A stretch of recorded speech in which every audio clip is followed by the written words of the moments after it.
하고요. 오늘 사실 말이 좀 꼬여가지고 이거 20번째 녹화하는 거예요. 말이 계속 꼬이더라고요. 어쨌든 그래도 이렇게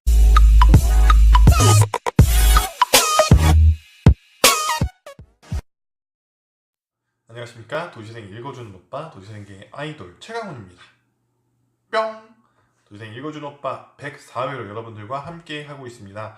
여러분들께 읽어드릴 소식은요, 총 5가지 소식을 가져왔고요. 그 첫 번째 소식은 21일 코엑스에서 열린 제15회 대한민국 지방자치경연대전 소식입니다. 지방자치경연대전은요, 지방정부의 창의적인 시책 개발을 유도하기 위한 정책 경연 대회입니다. 행정안전부가 주최하고 국토교통부 등 중앙부처 6곳에서 후원을 하고 있습니다. 이번 대회는요, 전국 90여 개의 지자체에서 200여 개의 사업을 제출을 하여 경합을 하였고, 해방촌 재생사업은 균형 있는 지역개발을 이뤘다는 점에서 주최 측으로부터 좋은 평가를 받아서 국토교통부 장관상을 수상하였습니다. 해방촌은 실제로 예전에는 어떻게 보면은 협소한 간호망과 노후한 건물, 주차장 등으로 주거 환경이 열악했지만 남산 경강 보호를 위해 재개발 같은 물리적 정비가 굉장히 어려웠던 공간입니다. 그래서 이 도시재생, 서울형 도시재생 사업으로 선정이 되어서 2015년도에 선정이 되어서 진행이 되었고, 2020년까지는 8대 마중물 사업으로서 국비 100억을 투입될 예정이라고 합니다. 어쨌든 아마 이 해방촌이라는 공간을 그러니까 대중적으로 사람들이 알기 시작한 거는 아마 골목상권이라는 프로그램을 통해서가 아닐까라는 생각이 듭니다. 여기서 포인트로 말씀드리고 싶은 것 중에 하나는 이 도시재생 사업 중에 관광형 도시재생 사업이나 아니면 유동인구들을 끌고 올 수 있는 도시재생 사업들을 계획하고 있는 도시재생 사업지라고 하면 이런 홍보 전략이 굉장히 중요한 하나의 성공 포인트다라고 말씀을 드리고 싶습니다. 성공 포인트다. 홍보가 되지 않으면 사실 사람들이 많이 그쪽으로, 지역 사람뿐만 아니라 외부 사람들도 찾아오기가 굉장히 힘듭니다. 예를 들면 옛날 블로그 마케팅도 그렇고 페이스북 마케팅도 그렇고 인스타 마케팅도 그렇고 사람들이 알지 못하면 그 공간에 찾아가기가 굉장히 힘들거든요. 근데 이런 포인트에 대한 중요성을 많이 두지 않는 것 같아요. 그러니까 예산에서도 보면 홍보의 비용이 아주 적게 책정되어 있는 경우가 굉장히 많거든요. 근데 홍보라는 것들이 굉장히 성공의 포인트 중에 중요한 섹션이다라는 것들을 꼭 지자체나 담당자분들이 알아주셨으면 좋겠다라고 말씀드리고 싶습니다. 두 번째 소식은 인천시 소식입니다. 인천시가 아니겠나요? 광화군이죠. 광화군에 최근에 굉장히 핫한 조양방직 카페에 대한 기사를 쭉 썼는데요. 조양방직은 예전에 굉장히 36년도에 오픈을 해서 700평 규모 2층 건물로 세워진 하나의 방직 공장이었습니다. 그 다음에 이게 폐쇄된 뒤 지금 한 70년 정도, 80년 정도가 흘렀는데, 지금 현재는 그런 공간 자체가 아직 그대로 남아있어서 카페가 되면서 지금은 굉장히 핫한, 진짜 음료 하나 주문하는데도 몇십 분 기다려야 할 만큼 굉장히 핫한 공간이 됐는데요. 이 공간에 대해서 이런 평가를 하나 써주셨어요. 인천문화재단에 계신 홍인희 연구원님께서 이런 얘기를 해주셨습니다. 이 건물은 굉장히 멋지고 핫하지만 단순히 옛 건물을 리모델링해 카페로 활용하고 거리를 예쁘게 해서 관광객이 많이 오는 것이 끝이 아닐 것이다. 옛 건물이 있고 그 건물에 활용한 장소가 있고 그곳을 이용하는 동네 사람들이 있고 그 사람이 살 수 있는 집이 있고 그 사람이 다닐 직장이 있고 주말이나 여가 시간에 그 옛 건물의 의미가 어떤 것이 있는지 관련 세미나, 책, 자료 등을 함께 볼 수 있는 행사까지 이어져야 된다. 그러니까 문화적 요소들이 함께 연계돼야 되고 지역에 있는 지역 상권에도 좋은 영향을 미치는 것이 이 도시재생 사업의 완성이다라는 포인트를 좀 집어주신 것 같아요. 100% 공감하고요.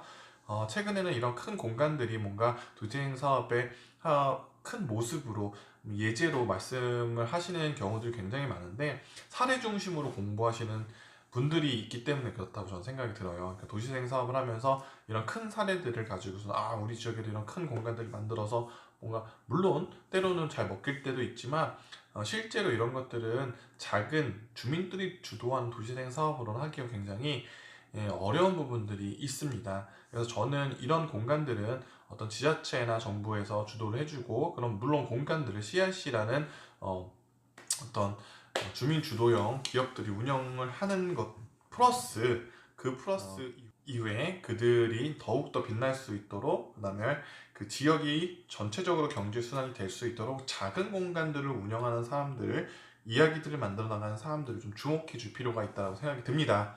큰 것이 있으면 그 큰 것이 자리 잡고 튼튼하게 지역에 뿌리 내릴 수 있도록 작은 상권들을 만들어주는 게 굉장히 중요하고, 그래서 최근에는 이제 로컬 뭐 이런 것들이 있는데, 사실 로컬을 강조하면서도 작은 공간보다는 이런 큰 공간들에 뭔가 맹신하고 거기에 조금 따라가려고 하는 어떤 전문가분들도 계시는 것 같아서 조금은 안타깝습니다.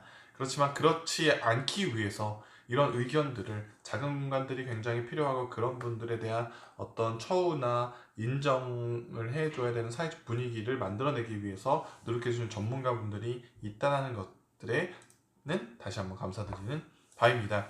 조양방직은 굉장히 핫하긴 한데요. 저는 사실 기대되는 공간이 바로 영등포의 대선제분이라는 데입니다. 거기는 이제 9개의 섹션으로 나눠서 이제 공간을 운영한다고 하시는데요. 문화적 공간부터 해서 또 지역에 있는 물레동 예술촌과 연계하는 프로그램들에 대한 계획도 가지고 계셔서 더 기대가 됩니다. 조양방직도 굉장히 핫하지만 이 핫한 공간이 강화도 그 주변의 동네에도 좋은 영향을 미칠 수 있도록 계획을 마련해 주시면 조금 더 좋지 않을까라는 생각을 한번 해봅니다. 세 번째 소식은요, 건축가협회의 도시재생 세미나 5차 개최 내용입니다. 오늘 28일 KB 락스타 청춘마루에서 저층 주거지에서의 삶, 재생, 희망이라는 주제로 도시재생 세미나 깨우는 건축, 살아난 도시를 개최한다라고 하네요. 제가 이 관련된 소식은 몇 번 전해드린 적이 있고요. 이제 5차 세미나가 진행이 된다라고 하는 거니까 여러분들도 관심 있으면 한번 가보시면 좋을 것 같습니다. 이날에는 M플래닝 건축사무소 나건희 대표님이 발제를 해주시고, 토지건축연구원 건혁삼 수석연구원님과 건축도시공간연구소 박성남 연구위원님, 그다음에 건축사 사무소 백힘 배재만 건축사님이 토론자로 함께 나서 주신다라고 하니까요. 또 건축에 관심 있는, 도시재생에 관심 있는 분들은 참여해 보시면 좋을 것 같습니다. 네 번째 소식은요, 군산시 소식입니다. 군산시 도시재생 사업에 SKENS라는 그룹이 함께 한다고 합니다. SKENS는요, SK그룹의 친환경 에너지 기업이라고 보시면 될 것 같습니다. 이 회사에서는요, 군산 구도심 영화동에 소셜 벤처 창업가들을 인큐베이팅하는 공간인 로컬라이즈 군산이라는 프로젝트와 함께 공간을 조성해서 지역에 있는 분들을 이렇게 후원한다고 합니다. 그래서 지역에 대한 이슈와 현안을 발굴하고 프로젝트를 함께 진행을 한다고 하는데요. 이 프로그램은 SK에서 사회공헌 프로젝트로 하나의 섹션으로 만들어서 한다고 하시면 될 것 같네요.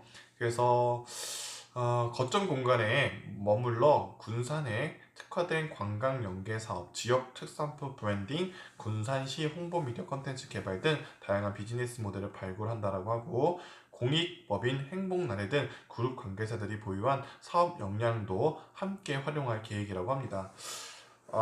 SK에서 참 좋은 일을 해주시네요.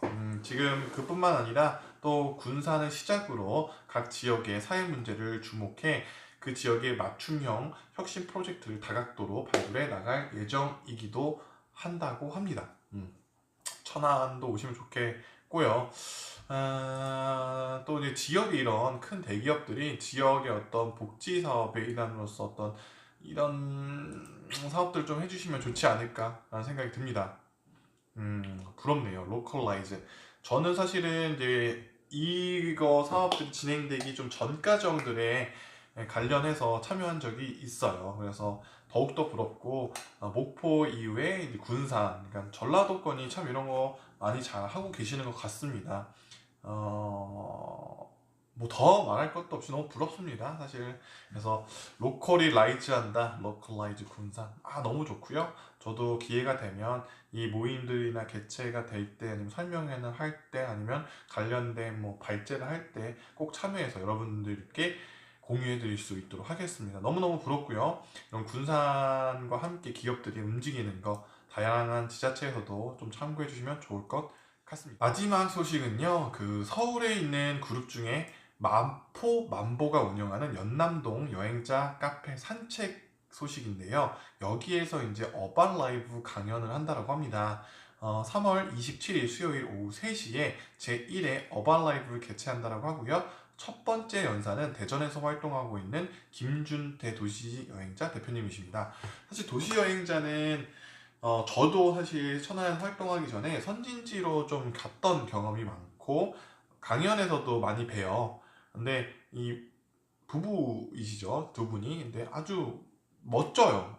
모르겠어요. 다른 분들은 어떻게 볼지 모르겠지만 어떻게 보면은 저는 충청권에 있는 하나의 이렇게 활동하는 기획자로서, 뭐 로컬에서 활동하는 로컬 활동가로서 리스펙트하는 분이거든요. 그래서 이제 김준태 대표님의 이야기도 뭐 저도 많이 들어보긴 했지만 항상 재밌고 항상 혁신적이고 좀 주도하가 나가는 게 있어요. 진짜 안타까운 거는 그 대흥동에 원래 있던 자리에서 지금은 다른 공간에 자리를 잡고 계신데요. 사실은 참 이런 부분들은 지자체에서도 정말 어떻게 보면 지역이 유산이고 역사거든요. 뭐 지금 뭐 몇 년 안 됐다고 하지만 도시재생 분야에서는 역사 같은 공간들인데, 이런 것들이 몇백 년 돼야지만 역사지고 지역에서만 좀 뭔가를 그 공간을 좀 뭐 다시 재생시켜주고 하는데, 이런 게 사실 역사입니다. 도시재생 사업에서는 저희가 지금 하는 것들, 이런 공간들을 한 10년, 20년, 30년 가면 결국 도시재생 사업의 아주 중요한 역사의 포인트가 될 수 있기 때문에 이런 공간들은 좀 지켜주셨으면 좋겠어요. 너무 안타깝고 저도. 근데 이제 그런 이야기도 들어볼 수 있는 기회가 될 것 같아요. 3월 27일 수요일 오후 3시입니다. 어반 라이브가 마포만보가 운영하는 연남동 여행자 카페 산책에서 진행이 된다라고 하니까요. 관심 있는 분들은 참여해 주시면 좋을 것 같고요. 제가 관련된 링크 함께 포스터와 게시해 드릴 수 있도록 하겠습니다. 도시생 읽어주는 오빠, 오늘은 5가지 소식을 가져왔는데요. 서울 해방촌 소식부터, 해방촌은 어떤 포인트를 집어드렸냐면, 도시생 사업에 관광형 도시생 사업이나 유동인구를 끌어오는 도시생 사업들은 사업도 중요하지만 그 사업을 홍보하는 것도 굉장히 중요하고, 그거에 대한 전문가들의 어떤 필요성도 강조돼야 된다 말씀드렸고, 조양방직도 이런 한 공간을 활성화시켜서 거기에 사람이 많이 오는 게 도시생 사업이 아니다. 어떤 거다? 바로 도시생 사업은 그것을 통해서 지역이 어떻게 함께 지역 주민들과 협력하여 발전할 수 있는 구조를 만들어내는 것이 중요하다라고 말씀드리고, 건축사협회 소식은 5차 한다. 그다음에 군산 같은 경우는 기업과 지역이 함께 연계해서 지역의 로컬 활동가들과 창업가들을 만들어내 지역 경제를 활성화시키는 것들이 포인트다. 즉 지역도 예전에는 뭐 저는 그런 거 되게 좋습니다. 뭐 장애인도 후원해 주시고 다문화 여성, 근데 청년도 이런 부분에 대해서 후원하는 조직체가 하나의 이렇게 협력 파트너가 됐다라는 어떤 그림이 보여줘서 너무 좋습니다. 지역에 청년이 없으면 안 된다라고 말하지만 지역의 청년을 후원하는 기업들은 많지가 않아요. 그래서 이런 것들이 조금 더 개선되어져서 지역과 청년 기업들, 그 다음에 기업, 대기업들이 협력해서 지역을 만들어 나가는 것들을 하는 아주 많은 사례들이 만들어졌으면 좋겠다는 희망을 가져보고요. 마지막 소식에서는 도시여행자 김준태 대표님의 이야기 들어볼 수 있는 어반 라이브가 수요일에 개최된다는 소식 알려드렸습니다. 도시생 읽어주는 오빠, 오늘은 여기까지 하도록 하고요. 오늘 사실 말이 좀 꼬여가지고 이거 20번째 녹화하는 거예요. 말이 계속 꼬이더라고요. 어쨌든 그래도 이렇게 잘 마무리 지어서 여러분들께 항상 전해드릴 수 있도록 할게요. 도시생 읽어주는 오빠, 영등포 소식도 제가 곧 특집으로 마련할 겁니다. 영상 한번 보셨죠? 제가 거기서 되게 반가웠던 거는 영등포 도시생 지원 센터에 센터 분들께서 저한테 뿅을 해주셨어요. 그래서 굉장히 반가웠고 저도 굉장히 신나는 하루였었습니다. 그래서 여러분도 저 만나면 다시 뿅 해주세요. 도시생 읽어주는 오빠, 오늘 104회 여기까지 하도록 하겠습니다. 그럼 내일 만나 뵙도록 할게요.